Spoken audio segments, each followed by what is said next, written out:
Quand j'avais franchi le grand portail en fer de l'hôpital, je devais être encore vivant. Du moins le croyais-je, puisque je sentais sur ma peau les odeurs d'une ville que je ne reverrai plus jamais.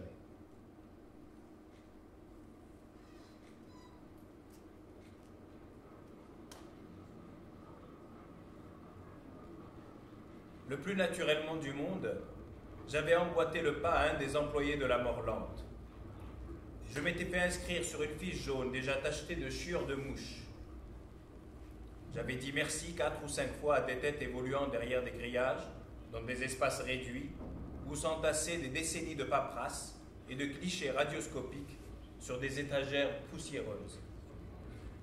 Et le plus naturellement du monde, je n'avais pas pris la peine de me retourner dans la grande allée pour saluer une dernière fois la vie. Je m'étais trouvé soudain dans un autre silence, je dirais plus tard, le silence du bocal, sur une planète habitée par les caricatures d'une vieille humanité, des fantômes, en manteaux de toile rude, heureux comme des arbres ou des rochers, résignés jusqu'à la vomissure.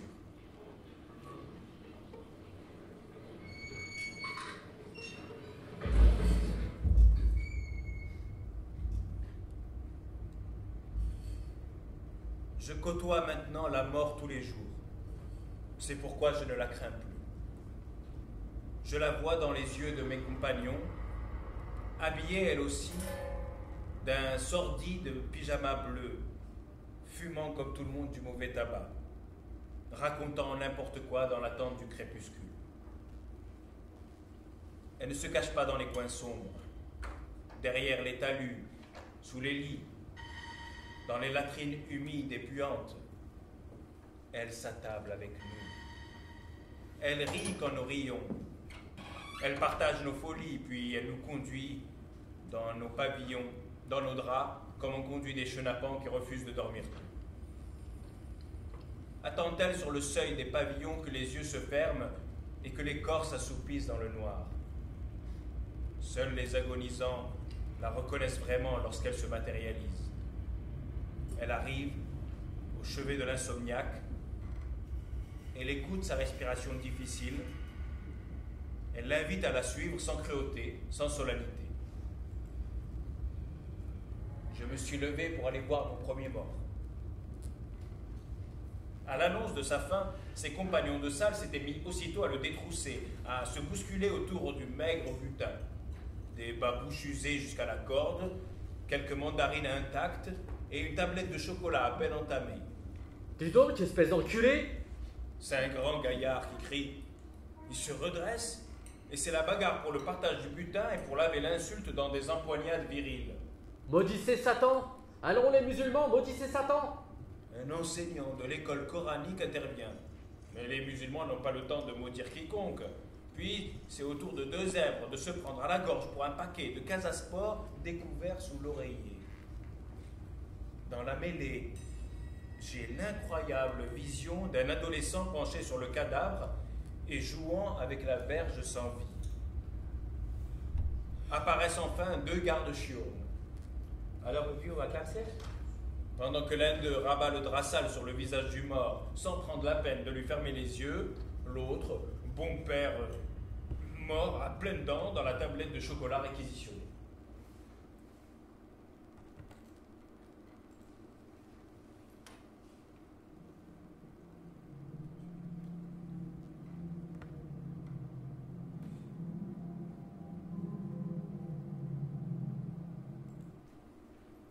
La nuit, la première ou la millième, après la mort du petit vieux que j'imagine étendu sur une dalle de la morgue, sous l'éclairage d'une veilleuse spectrale, j'ai défoncé mes visions à coups de poing sauvages, ricanant, marchant, trébuchant, pataugeant et m'enlisant dans des marécages jusqu'à la ceinture, harcelé par des cormorans, des mouettes ensanglantées, des chauves-souris, des pluies, des ouragans de cris, de hurlements trop humains au pas assez. Je me suis arrêté exténué et je me suis dit à haute voix: Il faut que je ligote sérieusement ma cervelle, que je construise une digue autour de mon corps Sinon, une humanité pétrie dans la merde et le mensonge envahira mes murs.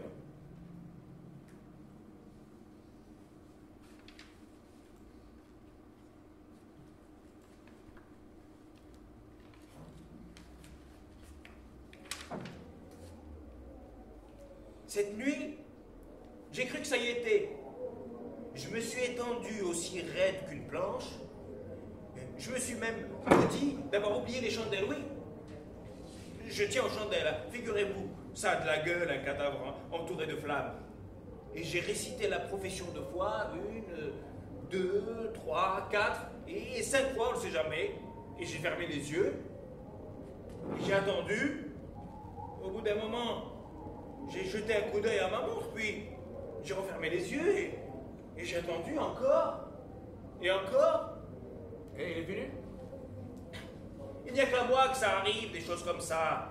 Alors que je m'apprête à rencontrer le grand patron, imaginant avec le sourire que le lendemain, où vous découvrirez ma carcasse vide et où vous vous arracherez la peau des joues en sanglotant comme des belles-mères, voici que j'entends des bourborigmes, puis comme des croissements de crapauds dans une mare.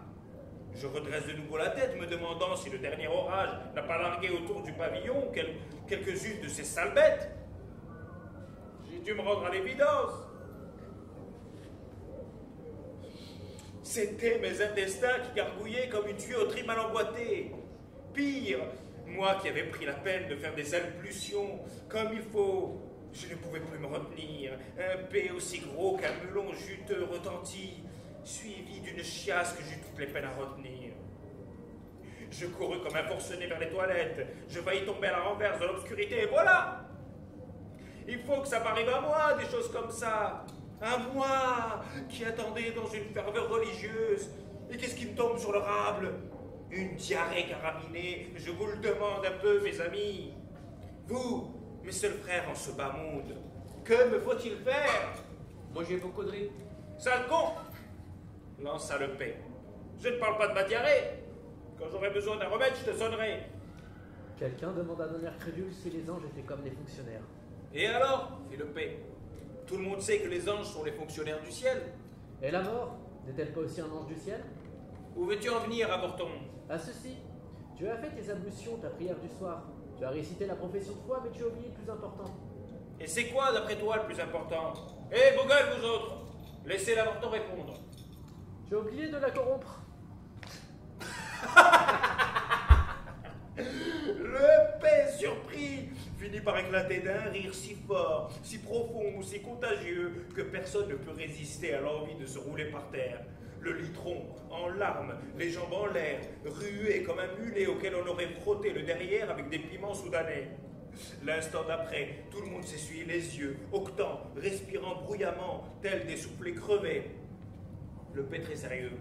Mais combien devais-je lui refiler, à votre avis? 20 balles. 50. 100. Mais Plus. À mon avis, elle n'acceptera pas moins d'1 million de dollars, vu que le sujet ne vaut pas un clou. et où est-ce que je vais dégoter des devises, moi? Ce n'est pas un hasard si on m'a collé le sobriquet de paix. Déjà, ma naissance fut marquée du sceau de la catastrophe. La disette, les épidémies, le rationnement, Hitler. Et tu veux nous faire ravaler que tu es né avec la Seconde Guerre mondiale? Lui, c'est l'ancêtre des poux.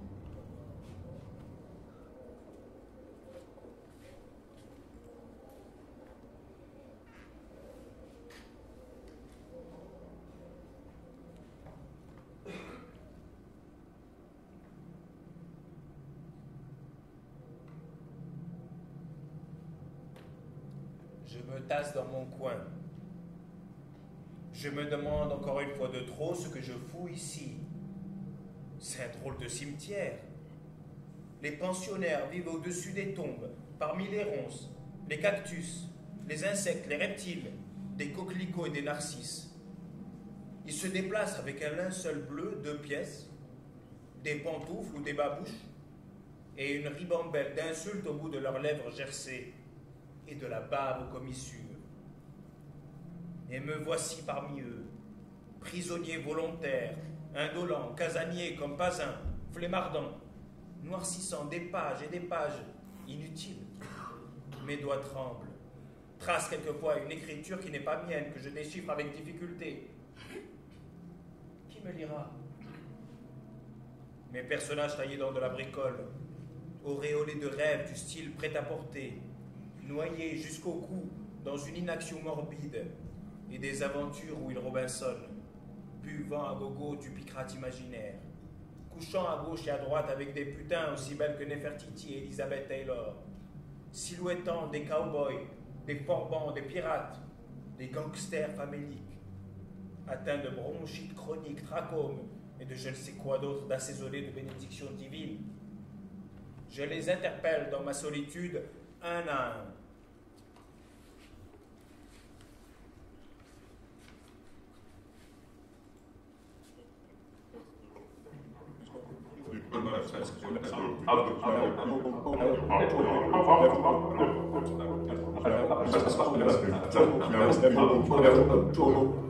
Le paix?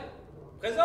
Âge, profession, adresse? Sans âge, sans profession, sans adresse. Quel âge aimerais-tu avoir? L'âge du bourricot. Explique. Il n'y a rien à expliquer, mon capitaine. Le bourricot naît, au lieu de penser, il pète, au lieu de parler, il brinque. Puis il vit.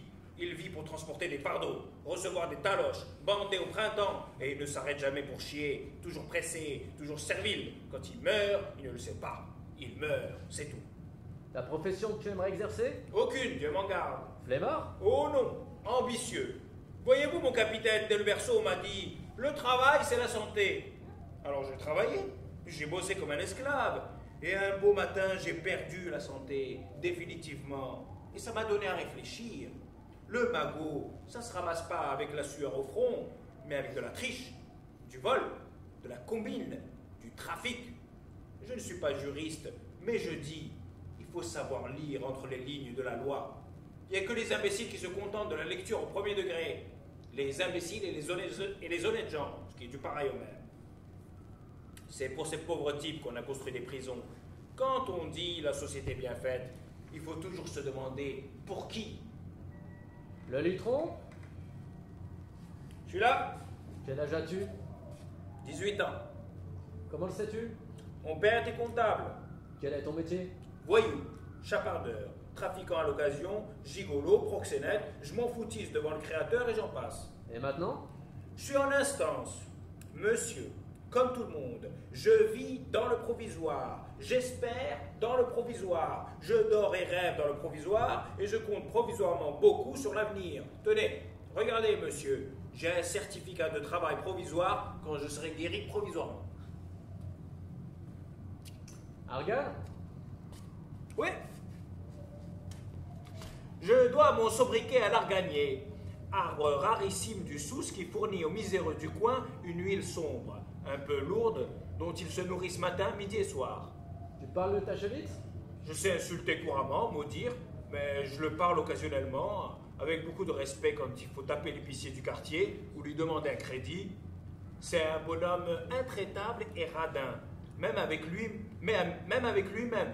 Mais c'est un régionaliste endurci. Bon, ça va, ça va. Et toi? Oui, toi? Tu es nouveau? Oui. Je suis entré il y a 2 jours, je crois. Je ne sais pas pourquoi d'ailleurs. Tu n'es pas malade? On m'a pas laissé le temps de demander. Il y avait un type qui hurlait tout le temps « Au suivant !» Alors, j'ai suivi et me voici. Et ton nom, c'est quoi? Ok, c'est mon nom. Chez les copains, les américanophiles, les adeptes inconditionnels depuis le biberon des feuilletons Yankees, ça fait smart et ça se dit vite.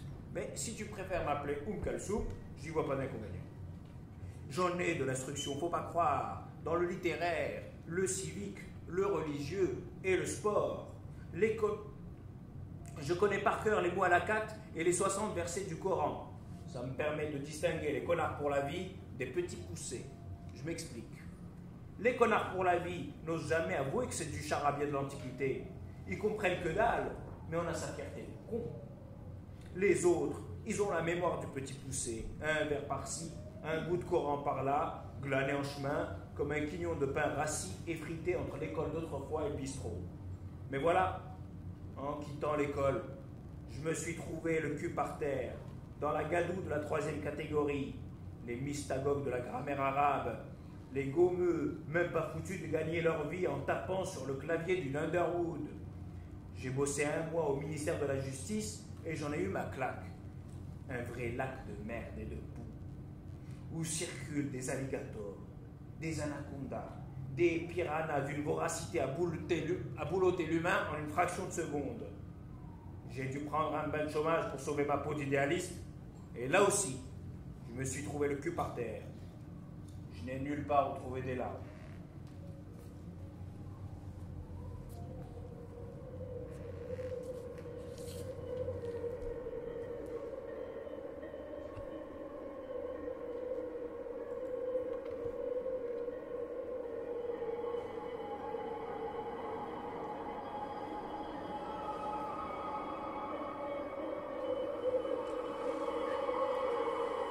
Salut! Revenant des mers du Sud. Raconte, Simbad. Raconte-nous ton 7e voyage au pays des Mormons enturbanés. Comment s'est passé le pèlerinage aux sources de lait et de miel? Le corsaire souffle dans ses mains pour les réchauffer. Ses yeux brillent mais ne débordent pas. Et lorsqu'il sourit de bonheur, c'est de l'air du gars qui a fouiné sous tous les galets de la plage pour ne trouver que du sable et des madrépores.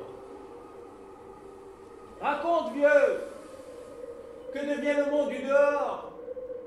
Et les vierges du quartier? Il se mord les lèvres.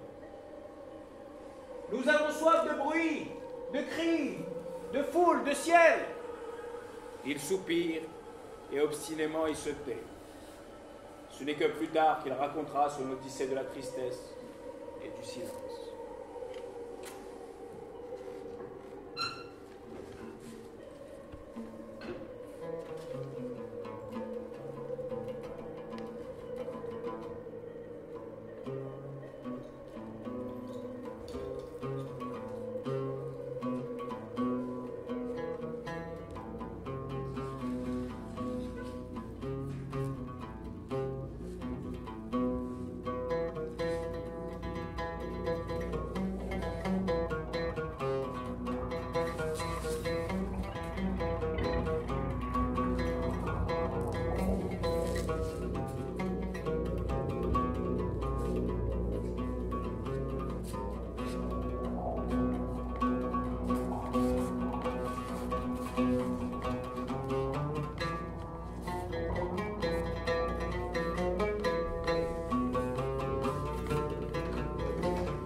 Autrefois, quand le monde était habité par des géants et que l'océan, chaque vendredi, traînait sur le sable les poissons morts et les poulpes, j'avais un nom, un âge. Je répondais présent. Je traçais des figures sur du papier quadrillé, des figures et des gestes,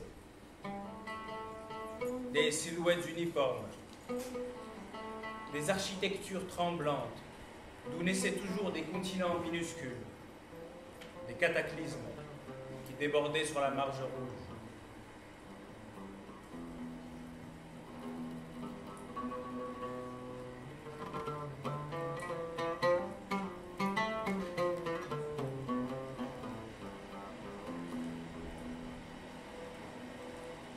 J'étais un poisson noir, ma tête plus lourde, plus grosse, un corps frêle, brûlé, et des rêves à bicyclette.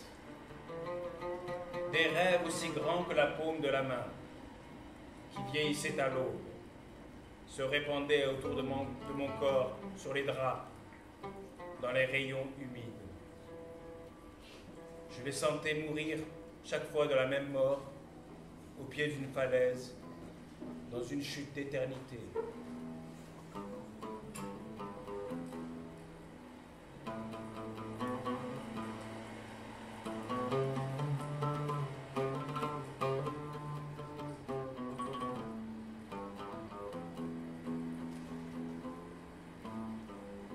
Mon premier âge se passa derrière des persiennes, dans une pièce sans gravure, un silence d'archéologie millénaire, troublé tous les matins, invariablement à l'heure des hirondelles et des clairons lointains de la caserne au bord de la forêt, par les grincements lourds et terrifiants des charrettes mortuaires.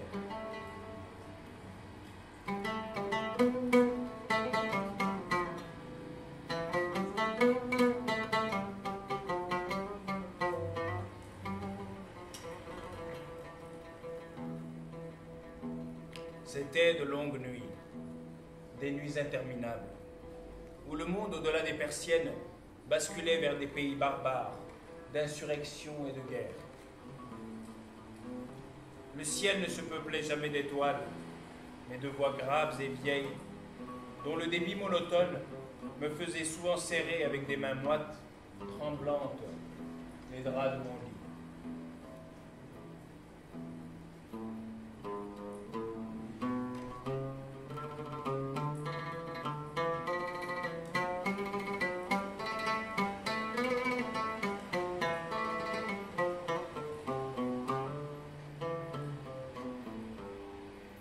J'habitais dans une maison grande comme un rêve dont on ne se réveille pas.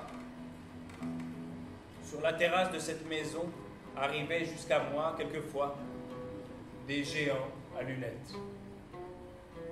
Ils me serraient la main avec amabilité et ils me racontaient l'histoire d'un univers où les rivières et les fleuves charrient des flots de miel et de lait. Lorsqu'ils terminaient un récit, je voyais tomber sur la ville endormie un astre de feu. Quelqu'un est mort, dit-on. Dieu a dilapidé Satan le 3 fois maudit. Une fleur est tombée au paradis. Quelqu'un est mort, dit-on. Et mes mains avaient beau agripper les draps du lit, les voix lourdes et vieilles continuaient de peser sur mon crâne pendant des nuits interminables.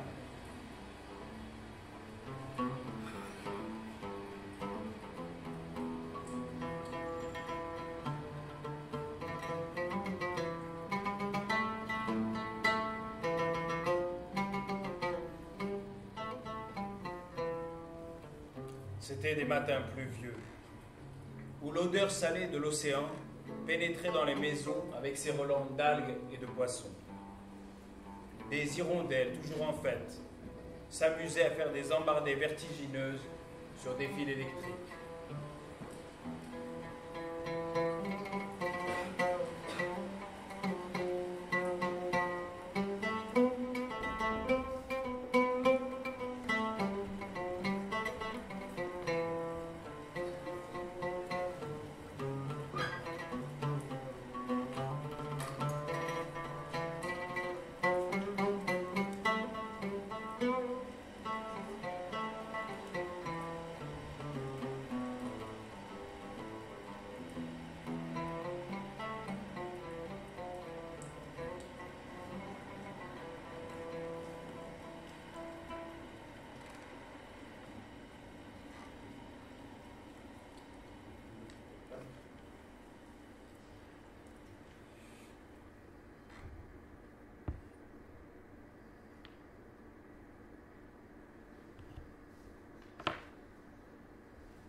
Or donc, un vendredi, je décidai de m'envoler de la maison aux persiennes. M'envoler non comme une hirondelle, car tôt ou tard elle revient sur les fils électriques, mais comme un nuage, un de ces nuages noirs de décembre, insaisissable cheval de vent, de laine fraîche, piétinant impunément minarets et terrasses, et quelquefois même la foule.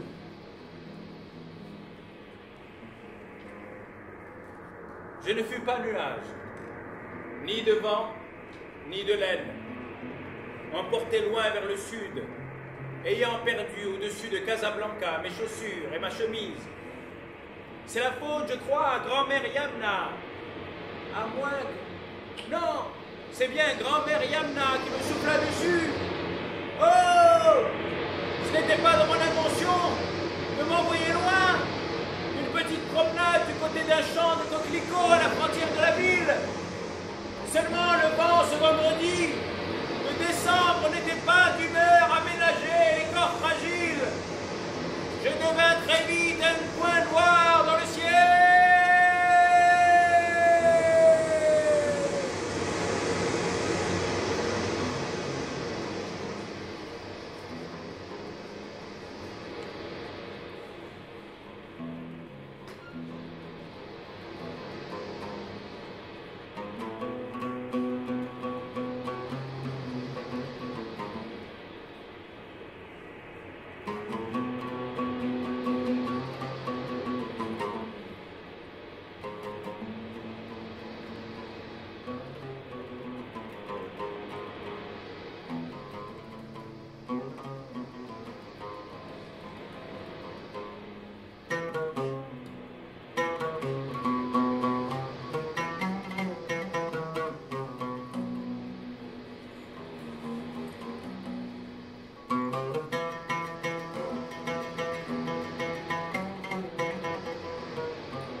J'aurais aimé n'écrire que des poèmes d'amour.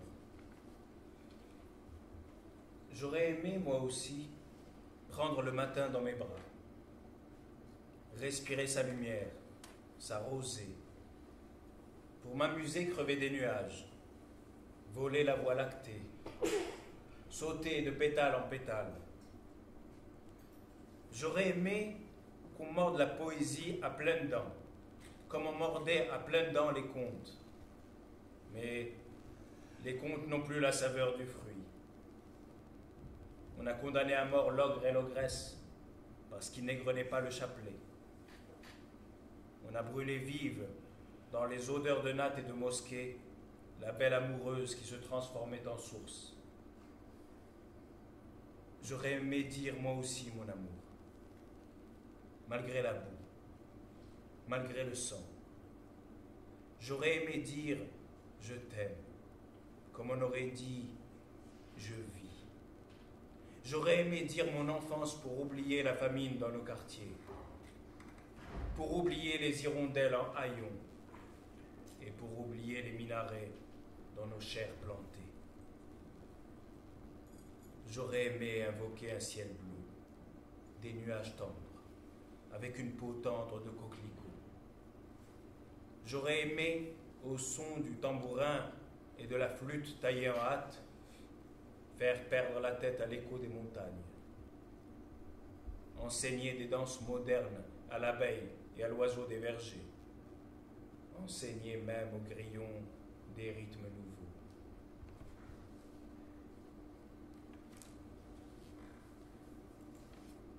Combien? Combien? Combien d'avenirs imaginés? Combien? Combien de cimetières de pelotons de silence? Combien? Notre jeunesse cambriolée? Combien? Applaudie du seul. Combien?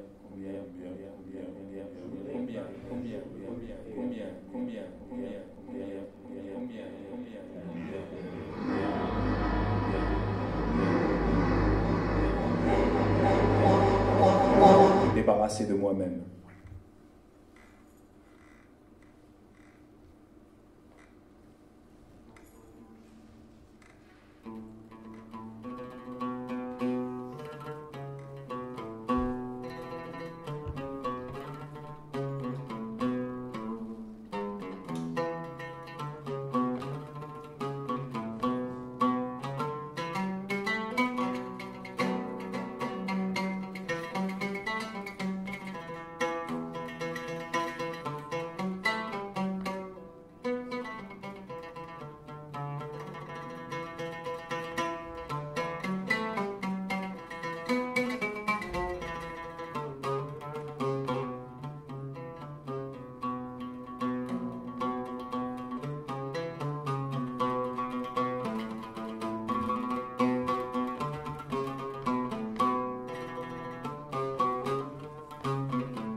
Les poètes chez nous meurent du mal du pays. Le vent les emporte comme des feuilles mortes. On les aperçoit, quelquefois, tristes cohortes, dans les cafés, où pour échapper à l'ennui, ils se métamorphosent en mouches, sans bruit. Leurs pattes trempent dans de paisibles tempêtes. Au fond des vers, ils imaginent l'enfer ou le paradis, en chantonnant un vieil air de gramophone. Quand ils s'élancent, la tête basse dans le brasier rouge d'une allumette, le poème s'arrête. Le vent les emporte comme des feuilles mortes.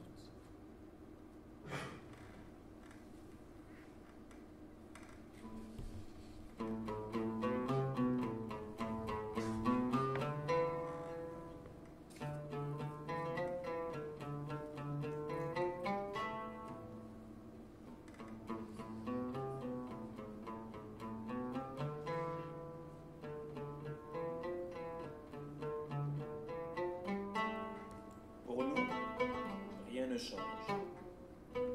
L'an prochain nous trouvera pareil à celui-ci, dans l'attente de l'été, dans l'espérance de la pluie, tout au long de notre vie jusqu'à la grâce de Dieu. Ce monde n'appartient qu'aux puissants. Quand la manne de la fortune pleuvra sur nous aussi, lorsque nous serons usés et enterrés, heureux le trépassé qui n'a rien vu. Étrange époque, la femme au travail et l'homme chassant les mouches, la vie à l'envers. Les anciens l'ont dit, comme ils avaient raison. Ils ont tout dit. Il ne nous reste plus que le silence. Un silence à faire rougir de honte. Le malade n'a qu'à mourir, l'orateur à se taire. Quant à l'agitateur, quelle époque étrange. Un jour, c'est certain, même le rêve sera interdit.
Le lieu, dans un pays attardé.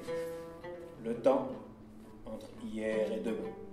La musique, entre le silence absolu et le cri profond. Quant au sujet, messieurs, entre le lever et le coucher du soleil, au chaud. Ce que cache le paysage, au choix aussi. Qui dit mieux? Voici les nouvelles du jour. Nourriture quotidienne du pauvre et de l'opprimé, dévoré de punaises et de poux. La colombe dans son nid roucoule. Quant à moi, étranger au pays de mes ancêtres, qui dit mieux? Époque de superstition et de médisance, ne s'y enrichit que la mule. Qui dit mieux?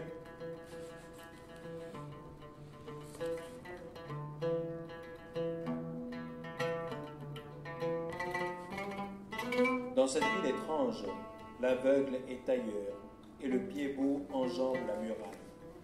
Ainsi va la vie de poète, entre chaleur et froidure, entre bonne chair et famille, pauvre mais fier, affamé au milieu des richesses, sans cesse brodant ses paroles et ses rêves. Ainsi va la vie de poète. Aujourd'hui Kudjat, demain borgne. Le voici riche, le voici démuni. 1000 métiers et jamais le sou. La magie, le sport, le cinéma, l'art dramatique, la foire, le cirque, la danse, le chant. Que je vende des cacahuètes, des journaux ou des cigarettes, je les vends avec art.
Qui es-tu? Qui t'a permis d'entrer? Ignores-tu que ce lieu est interdit? Qui t'a autorisé? Arrête! Pas un pas de plus. Tu n'as pas l'allure d'un chevalier. Tu es sûrement égaré sur une route qui n'est pas la tienne. Ici, c'est une cité au cœur de la cité. Un rempart derrière un autre rempart. Le monde d'El Galia Ben El Mansour, au-delà des 7 océans, à dos d'aigle. En la 14e nuit, Sherazade dit « Ô roi bienheureux ». Lorsque le grand vizir Sher-Khan écouta l'histoire du roi Norman, le grand vizir Sher-Khan se sentit affligé et dit « Votre histoire est une histoire des plus étranges. Sachez, grand vizir, que notre rencontre met fin à toutes vos difficultés, car Dieu vous a rendu la lumière. »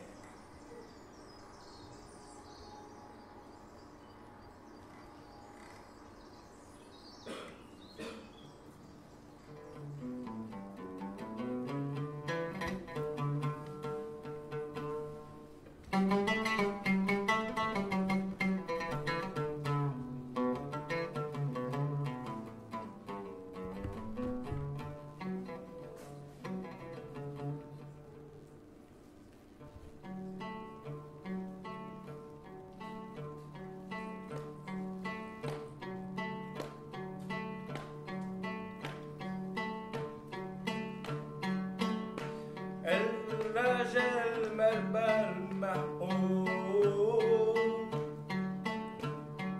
في الدنيا ما يسوى شيء المشرار كله المحبوب يسلي الماء يرجع للشيء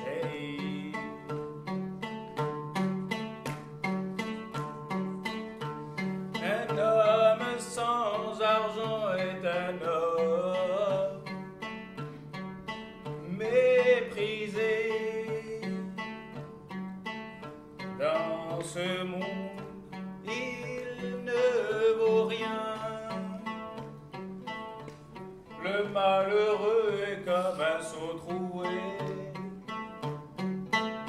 plongé dans l'eau du puits, il remonte vite.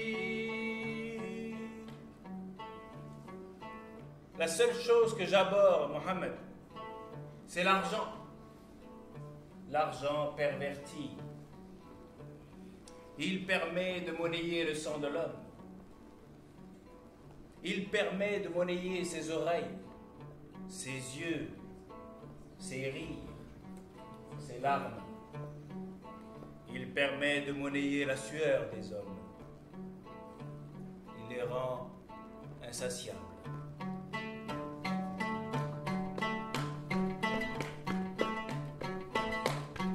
الرجب لما المحبوب في الدنيا ما يسوى شيء انشر الكن المحبوب يسلم يرجع كشيء. Un homme sans argent est un homme méprisé dans ce monde. Il ne vaut rien. Le malheureux est comme un seau troué, plongé dans l'eau du puits. Il remonte vite.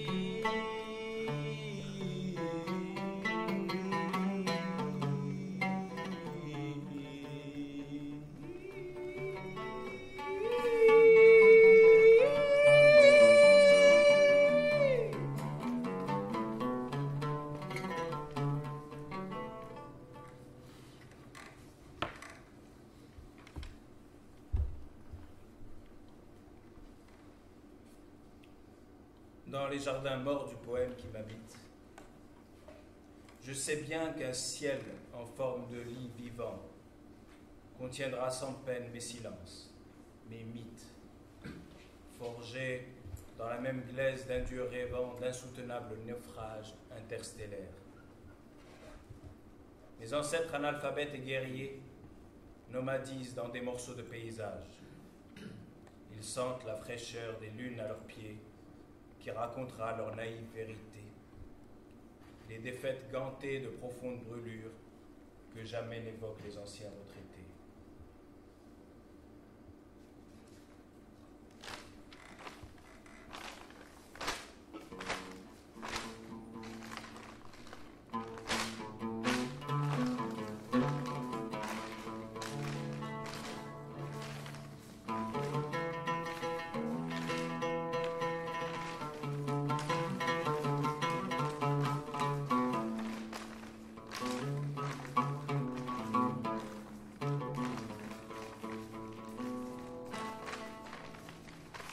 Cette page, je l'aurais écrite aux frontières du passé, pleine d'entailles et d'orages.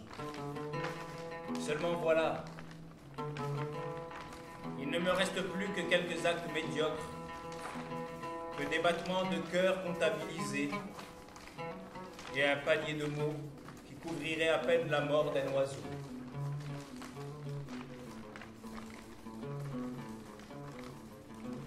Cette page que j'écris aurait pu d'elle-même se remplir de galaxies.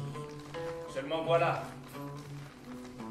il ne reste plus que la photographie terne d'un vague jumeau qui s'amuse à imiter ma mort en fêtant le déluge.